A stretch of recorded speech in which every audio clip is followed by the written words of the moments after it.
अस्सलामुअलैकुम dear students, उम्मीद है आप लोग बिल्कुल ठीक होंगे। आज की वीडियो में हम देखेंगे 5 simple tricks to instantly improve your linear equation skills. So let's start our lecture. सबसे पहले तो हम देखते हैं लीनियर इक्वेशंस किसको कहते हैं, लीनियर इक्वेशंस क्या होती हैं। Linear equation is an equation in which the highest power of variable is 1.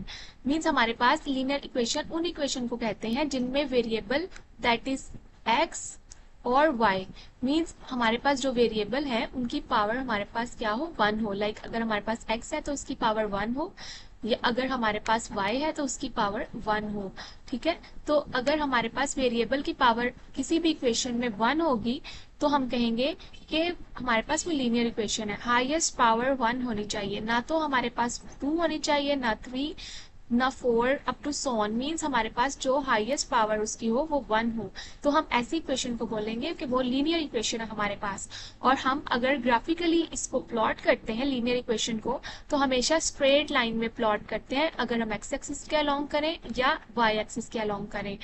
Okay, तो हम स्टार्ट करते हैं इसकी ट्रिक्स को। सबसे पहली ट्रिक हमारे पास क्या है, trick number 1 is know your players. Means हमारे पास जो लीनियर इक्वेशन है उसमें कौन कौन से वेरिएबल्स हैं उनको सबसे पहले आइडेंटिफाई करना। अगर हमारे पास वन वेरिएबल लीनियर इक्वेशन की बात करें तो ओनली एक्स आएगा हमारे पास। अगर 2 वेरिएबल लीनियर इक्वेशन की बात करें तो एक्स एंड वाई दोनों आएंगे। तो अभी हम एक्स को या वाई को, मीन्स हमें अपने वेरिएबल्स को आइडेंटिफाई करना होगा। फर्स्ट पे हम ये देखेंगे, उसके बाद हमारे पास जो कांस्टेंट होते हैं वो हमारे पास हमेशा कौन से होंगे, 2 होंगे, 3 मीन्स हमारे पास इंटीजर्स होंगे। हमारे पास जितने भी कांस्टेंट होंगे वो like 2, 3, 4 up to so on, ये हमारे पास एज अ कांस्टेंट नंबर्स हम लेंगे। उसके बाद हमें ये जब हम चीजें दोनों के दोनों step variables and constant identify कर लेंगे, हम इन दोनों को पहचान लेंगे कि हमारी इक्वेशन में ये वेरिएबल्स एंड ये कांस्टेंट हैं, तो हमारी इक्वेशन जो है वो बहुत इजी हो जाएगा कि हम उसको सॉल्व कर सकें। Trick number 2, keep the balance. हमें सबसे पहले इक्वेशन को बैलेंस बनाना होगा। लाइक अगर हम एक साइड पे अगर एग्जांपल को देखें इसकी, कि अगर हम जो भी स्टेप लेफ्ट साइड पे अप्लाई कर रहे हैं वही स्टेप हम राइट साइड पे भी अप्लाई करेंगे। लाइक हमें अगर यहाँ पे एक्स वेरिएबल की वैल्यू चाहिए इस लीनियर इक्वेशन को सॉल्व करने के लिए, तो हमें क्या करना पड़ेगा कि जो +3 जो है यहाँ पे हमने इस +3 को यहाँ पे रिमूव करना है। तो हम इस वाली साइड पर लेफ्ट साइड पे भी हम सब्ट्रैक्ट करेंगे 3 को, एंड राइट साइड पे भी सब्ट्रैक्ट करेंगे 3 को। Then we get the answer like x is equals to 7 minus 3, answer is x is equals to 4। यहाँ पे हमने देखा कि हम अपनी बैलेंस अगर इक्वेशन को करेंगे, मींस अगर दोनों साइड पर लेफ्ट एंड राइट साइड पर अगर हम एक ही अप्लाई करेंगे तो हमारे पास क्या होगा, स्टेप एक ही अप्लाई करेंगे तो हमारे पास इक्वेशन जो है वो बैलेंस हो जाएगी और हमारे पास इजीली आंसर उसका निकल आएगा। अब हम देखते हैं trick number 3, clean it up first. Combine like terms. सबसे पहले अगर हमारे पास लाइक एक्स वेरिएबल की बात हो रही है तो हमारे पास एक्स वेरिएबल वाले जितने भी टर्म्स होंगी लीनियर इक्वेशन में हमें उनको कंबाइन कर लेना है। लाइक अगर हमारे पास यहाँ पे प्लस एक्स बी होता, मीन्स एक और वेरिएबल एक्स बी इसमें ऐड होता, तो हम सब की सब टर्म्स को ऐड कर लेते और हमारे पास उनका आंसर इजीली हो जाएगा उनको सॉल्व करना। मीन्स अगर हमारे पास 3x plus 2x plus 4x plus 3x again हमारे पास ऐसी इक्वेशन आ रही है, तो हमें जितने भी वेरिएबल x वाली वैल्यूज हैं जिनके साथ वेरिएबल x है उनको कंबाइन कर लेना है ताकि हम इक्वेशन को अच्छे से सॉल्व कर सकें, इजीली सॉल्व कर सकें। और सेकंड हमारे पास क्या बात आती है कि हमें अगर कोई भी लीनियर इक्वेशन है हमारे पास और उसके अंदर फ्रैक्शंस आ रही हैं, तो सबसे पहले तो हमें फ्रैक्शंस को मल्टीप्लाई करके उनके डिनोमिनेटर को रिमूव करके हमें क्या करना होगा, उसको एक सिंपल इक्वेशन बनाना होगा। लाइक अगर हमारे पास इस टाइप की इक्वेशन आ जाती है लीनियर इक्वेशन, ये भी एक लीनियर इक्वेशन ही है क्योंकि हमने कहा था लीनियर इक्वेशन एक ऐसी इक्वेशन होती है जिसकी जो हाईएस्ट पावर हो वेरिएबल की वो हमारे पास 1 हो। तो यहाँ पे हाईएस्ट पावर वेरिएबल की 1 है, तो हमने देखा x + 3/2 = 5। अगर हमारे पास इस टाइप की लीनियर इक्वेशन आ जाती है तो हमें उसके मुझे डिनोमिनेटर को रिमूव करना होगा, मीन्स इनके फ्रैक्शंस को रिमूव करना होगा। How to remove its fraction, अगर हम यहाँ पे 5 है तो इसके डिनोमिनेटर में 1 है, तो हम इसको क्रॉस मल्टीप्लीकेशन के थ्रू रिमूव कर सकते हैं। ठीक है, तो हमारे पास एक सिंपल लीनियर इक्वेशन आ जाएगी। अगर यहाँ पे हम इसी को ही लेकर चलें, x+3 है ये लीनियर इक्वेशन, तो x+3 हमारे पास क्रॉस मल्टीप्लीकेशन के थ्रू यहाँ पे हमारे पास ये x+3 1 से मल्टीप्लाई हो जाएगा, that is this the denominator of this number which is equals to 5 जो है वो हमारे पास 2 से मल्टीप्लाई हो जाएगा क्रॉस मल्टीप्लीकेशन में। ठीक है, तो हम जब इनको मल्टीप्लाई कर लेंगे तो हमारे पास एक सिंपल लीनियर इक्वेशन आ जाएगी जिसमें फ्रैक्शन नहीं होगी। ठीक है, तो x+3 इज इक्वल्स टू 10, इस तरीके से हमारे पास एक सिंपल लीनियर इक्वेशन बन जाएगी जिसके हमने फ्रैक्शन को रिमूव कर लिया। सेम हमने इस टाइप की भी अगर हमारे पास कोई लीनियर इक्वेशन आ जाती है तो इसको क्या करेंगे हम, सबसे पहले तो हम लेफ्ट साइड पे एलसीएम लेकर हम इनको सॉल्व करेंगे, देन क्रॉस मल्टीप्लीकेशन के थ्रू बिल्कुल इस तरीके से हमारी इक्वेशन को सिंप्लीफाई करेंगे और हमारे पास जो फ्रैक्शन है वो रिमूव हो जाएंगी। हमारी जब इक्वेशन जो है उसको हम क्लीन अप कर लेते हैं, मींस हमारी इक्वेशन में से जितने भी फ्रैक्शंस हों हम उनको रिमूव कर लें और हमारे सेम हमारे पास जो टर्म्स आ रही हैं उनको ऐड अप कर लें, मल्टीप्लिकेशन है तो मल्टीप्लाई कर लें, तो हमारे पास क्या होगा, हमारी इक्वेशन जो है वो बिल्कुल सिंपल हो जाएगी और उसको सॉल्व करना बहुत ईजी हो जाएगा। अब हम चलते हैं ट्रिक नंबर 4 की तरफ।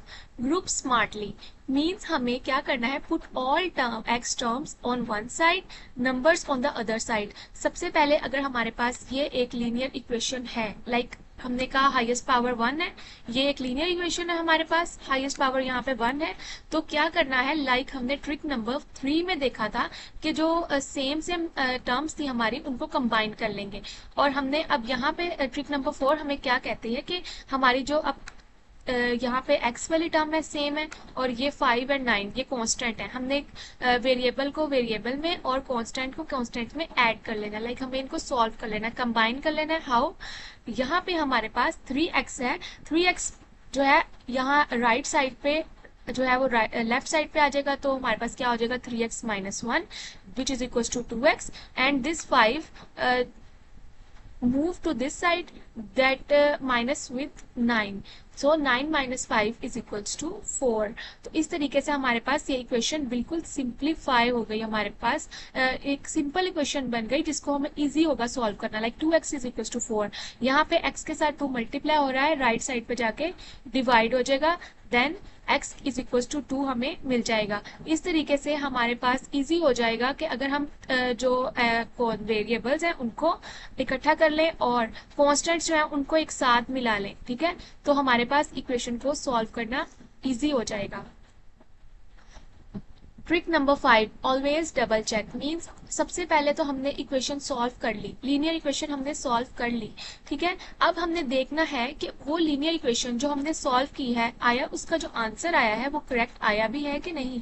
तो उसके लिए हमें क्या करना होगा, हमें जो ओरिजिनल इक्वेशन होगी उसमें हमें जो वैल्यू हमारे पास एंड पे x की आए उसको हमने पुट करना है ताकि हमें पता चल सके कि हमारा जो आंसर है वो बिल्कुल करेक्ट है कि नहीं। मीन्स हमें अपनी इक्वेशन को अपने आंसर को वेरीफाई करना है, इसके लिए हमें चेक करना पड़ेगा। तो जो हमारे पास एग्जांपल के तौर पे अगर हमारे पास ये वाली एक लीनियर इक्वेशन है, ठीक है, तो अब हमारे पास यहाँ पे हमने कहा था यहाँ कांस्टेंट जो है उनको कंबाइन कर लेना है हमने। यहाँ पे +3 है, इस राइट साइड पे जाके -3 हो जाएगा। हम यहाँ पे अगर इस इक्वेशन को ही सॉल्व करें 2x + 3 है तो हम ये इधर प्लस लेफ्ट साइड पे है, राइट साइड पे जाकर ये माइनस हो जाएगा, सब्ट्रैक्ट हम करेंगे तो 7 - 3 आ जाएगा। 7 - 3 आंसर इज 4, सो 2x is equals to 4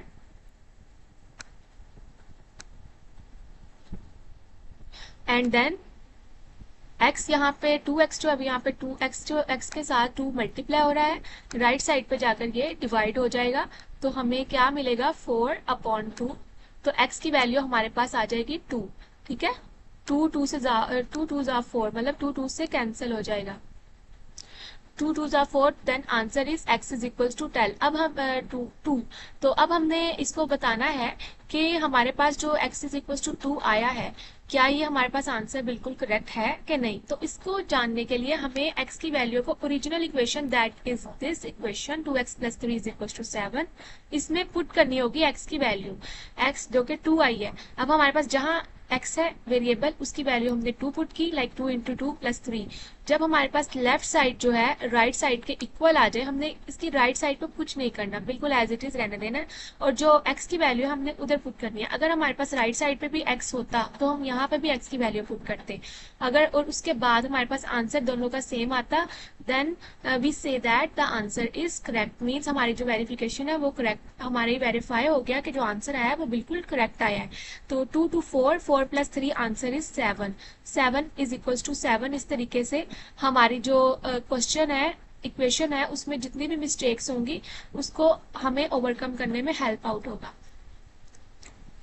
अब हम एक दफा अपने ट्रिक्स का ओवरव्यू ले लेते हैं। सबसे पहले हमने देखा नो योर प्लेयर्स, मीन्स हमें सबसे पहले आइडेंटिफाई करना है कि हमारे पास कॉन्स्टेंट और वेरिएबल्स कौन से हैं एक इक्वेशन में। उसके बाद हमें जो है वो देखना है, बैलेंस करना है अपनी इक्वेशन को, मीन्स हमारे पास x की वैल्यू और कांस्टेंट, मीन्स हमारे पास जो भी आ रहे हैं उस वाली इक्वेशन में हमने उनको बैलेंस करना है, ठीक है। उसके बाद क्लीन इट अप फर्स्ट। सब अगर हमारे पास कोई फ्रैक्शन आ जाती है, मल्टीप्लिकेशन हो रही है, डिनोमिनेटर में कुछ आ गया है, तो हमें क्या करना पड़ेगा, उसको सिंप्लीफाई करना पड़ेगा। ग्रुप स्मार्टली, हमें इसमें क्या करना पड़ेगा, हमें सबसे पहले इक्वेशन के अंदर जो भी वेरिएबल है, कांस्टेंट है, उनको एक साथ इकट्ठा करना पड़ेगा और फिर हम उसको सॉल्व करेंगे, हमारी इक्वेशन इजीली सॉल्व हो जाएगी। उसके बाद हमें एंड पे फिफ्थ हमने पढ़ा ट्रिक ये कि हमें चेक करना है कि हमारी जो आंसर आया है वो हमारा करेक्ट है कि नहीं। इस तरीके से आप लोग जान पाएंगे कि हमारी लीनियर इक्वेशन इजीली कैसे सॉल्व होगी, और इसको सॉल्व करने के लिए आपको इसकी डेली प्रैक्टिस की जरूरत है। और अगर आप डेली प्रैक्टिस करेंगे इन इक्वेशन की, और तो आप लोग इजीली सॉल्व कर सकेंगे, इंस्टेंटली आप लोग सॉल्व कर सकेंगे अपनी इक्वेशन को। यहाँ पे हमारा लेक्चर होता है एंड, मिलते हैं नेक्स्ट लेक्चर में।